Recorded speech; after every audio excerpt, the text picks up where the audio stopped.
Now that is how you do an anime season finale. My God! The emotion ran deep in this episode. I was so impressed. For one thing, I didn't even know we were getting a double-length episode. And it barely registered to me until I saw on the video thing that it had already been 27 minutes that I was watching. And I was like, wait, what? This doesn't normally go that long. It didn't feel like it was extra long because there was so much greatness coming into it. I mean, continue straighting on from last week when Naho said to Kakeru, no matter what, I'm going to give you something tomorrow, okay? And she got all hyped up about it. It continued on straight from that. We had Naho doing her best. We had the whole story coming together. Man, it was just a great ending. That's the thing. I mean, the animation quality in Orange had been dipping over the last few weeks. The last 2 to 3 episodes, there'd been a lot of really bad animation bloopers. Especially when it came to faces, when things were zoomed out, and colours, and all of that. It was a bit of a problem. But now I can totally see why. I mean, this final episode was double length, and the animation was straight back to being where it should be. It looked gorgeous. And you can tell that the reason they did let the animation quality suffer for those last 2 episodes was to make sure they could do this one properly and give it the animation it deserves. Because, yeah, everything in this was damn powerful. I was impressed. Like, the storyline really did all lead to this point. Everything came together. We had the conclusion of the story from the future and the conclusion of the current timeline. It just worked so damn well. I am really impressed, is what I'm trying to say. I'd been taking the piss out of this show for the last couple of weeks because it had been doing some shilly shit. Like when it came to that whole, oh, if we put letters in a bottle and throw them into the ocean, maybe they'll hit the Bermuda Triangle. It was all really silly and really aggravating. That's how they choose to approach it. Naho was getting on my nerves because she continuously tried to help Kakeru, but in the stupidest of ways. Like when she should have chased after him, she didn't. When she was supposed to be quiet and calm and let him talk things out, she was instead chiming in her own stuff. It got in the way a lot. It made me really hate Naho over this time. But in this episode, she did quite a bit better. I mean, she still annoyed me for about the first 5 minutes. I'm not going to lie. The first 5 minutes, I was really worried she was never going to improve herself. Because in the last episode, she did say, okay, Kakeru, I'm going to tell you something tomorrow. Like, she'd made up her mind.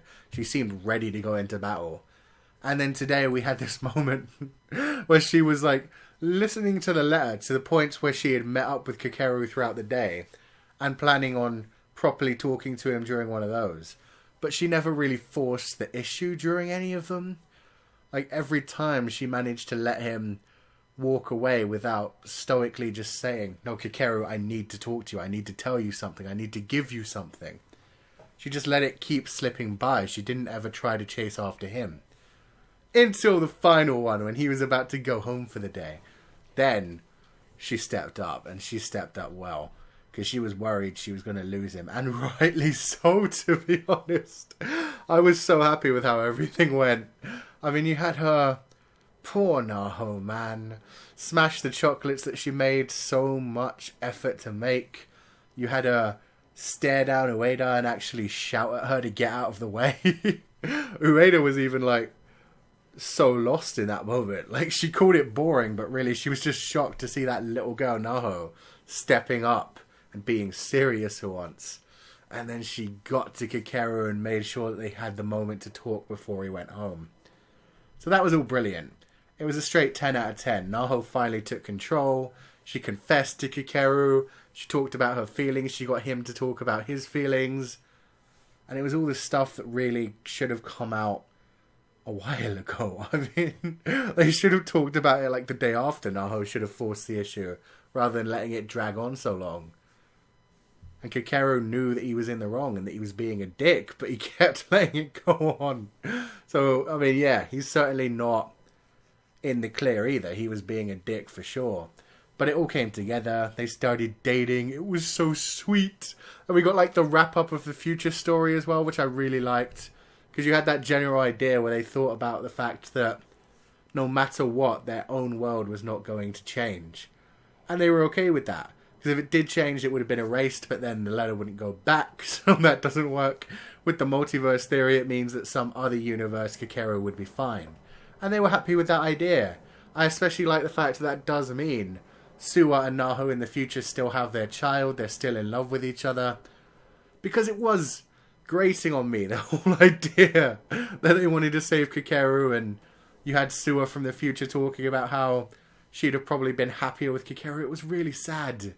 Which is why I'm really happy they talked about this spin-off manga they've got coming out soon. It's all about Suwa in the future from his point of view.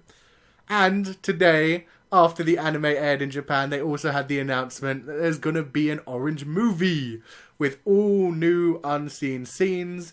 Apparently some of it may be set like back in the past from the beginning of the anime, but it's going to be from Suwa's point of view. And apparently we're going to be getting some new stuff like after the anime and manga ended as well.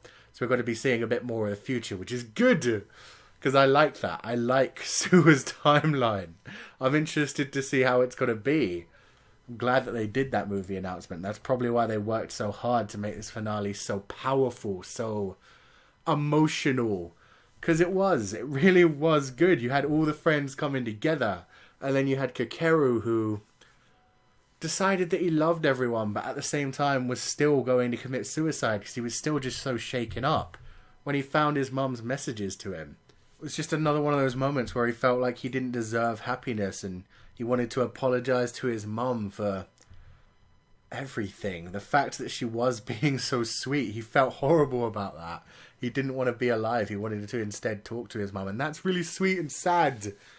But I do like the message of this anime, is what I'm saying. The way that they were like, no, you can't kill yourself because of that, because then you hurt the people around you. I mean, I still don't think that 10 years in the future they'd still have Kakeru's suicide weighing on them quite so heavily. But it works as a good idea to tell people, don't give up on life, don't kill yourself, don't just throw your life away, because people will be hurt by it. It will shake up other people's lives. People might never get over that regret. And so I did like that, where you had like everybody from the future wanting to save Kakeru and then basically saying to him, if you kill yourself, we'll never forgive you. I mean, it was Suwa that said that, and I loved it. Because Naho was like, oh, no, it's not your fault. And Suwa just chimed in and was like, yes, it is your fault. It was amazing, telling him off, making sure he knew. Like, just killing yourself isn't the answer. It damages everyone around you. So you have to be strong to at least get through that, man. That was brilliant. Suwa's been such a beast through all of this shit, man. And I liked how they had that moment, like the whole leading up to it was a continuous, oh, you can't change the past. You can't change the past no matter what. And then you had that scene with the truck coming along, that making the screeching sound as Kakeru had walked in front of it. And you thought it had happened again. You thought Kakeru had been killed all over again. It was so fucked up. I was legitimately tearing up at that point because I didn't want them to have to lose him after all the shit they went through. I thought I would have made a good conclusion, but I didn't like that ending. It wasn't happy enough. And so when they did find him and the reason that he didn't go through with it, I mean, we even kind of saw that from his original suicide, from the original timeline. When he drove in front of the truck, he then had flashes in his mind about Naho as he was getting hit by it. So there might have been, even in that timeline, a little bit of regret where he didn't want to go, but he couldn't get out of the way because obviously at that point he was on a bike. And you can't turn a bike that quickly.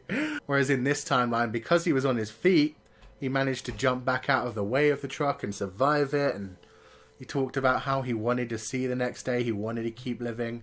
He thought about Naho. He thought about all his friends, all the fun they'd had.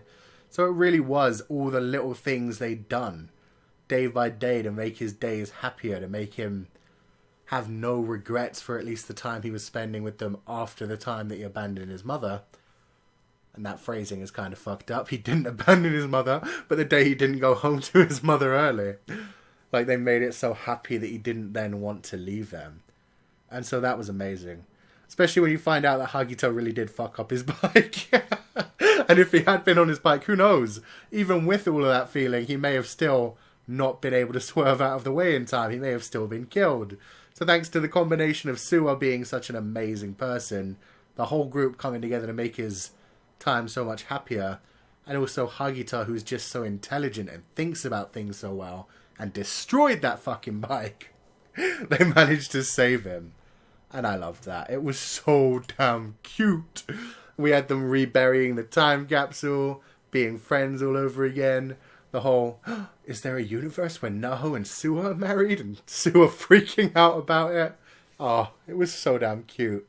And Kakeru being so damn happy. I'm just really surprised they told him about the letters. I mean, I thought he would get kind of frustrated with that. So I'm glad he didn't. He just rolled with it. It was cool to him that even 10 years in the future, they still cared about him so much. That they'd been putting in all this effort so far to make sure he would survive, to keep him alive. They wanted him to be with them again. So yeah, it was just a great emotional finish. And I'm a little bit sad they didn't flash forward to the future of this timeline, but hey, we're going to get some more of the future when it comes to the movie and the 2 extra chapters, and you know, maybe that'll make us feel a bit better. I suppose the idea is that future hasn't been written yet. Kakeru and Naho are now together. You've got Kakeru thinking about his future and wondering if they're all still going to be friends and if he'll be married to Naho in the future, and we just don't know, because that's how the future works. We'll see what happens. I mean, they even then flashed forward to the future with Suwa and Naho together, which could possibly suggest that actually, even though they saved Kakeru and went through all of this, Kakeru and Naho just never actually managed to stay together. And that Naho does end up with Kakeru, which would be interesting, to be honest. As long as Kakeru stays alive, that's still nice. Naho and Suwa made a good couple, so it would be nice if, even though Kakeru's alive, he still just becomes a friend, and those two get together and still have their child. But yeah, beautiful ending. I loved it. They put so much effort into it. I'm looking forward to the movie, looking forward to the manga chapters, because Suwa's my boy. So let me know what you guys thought of this series as a whole in the comment section below, and what you thought about the finale as well. Yes, it was a bit overblown, but goddamn, it's shoujo. It's always overblown. And yeah, I teared up a tiny, tiny bit. Only a tiny bit. Then it was just all smiles and happiness. It was all good. So let me know you guys' thoughts in the comment section. And if you enjoyed this review, wreck that like button like you mean it. Subscribe if you haven't already to see more. And I will see you guys next time.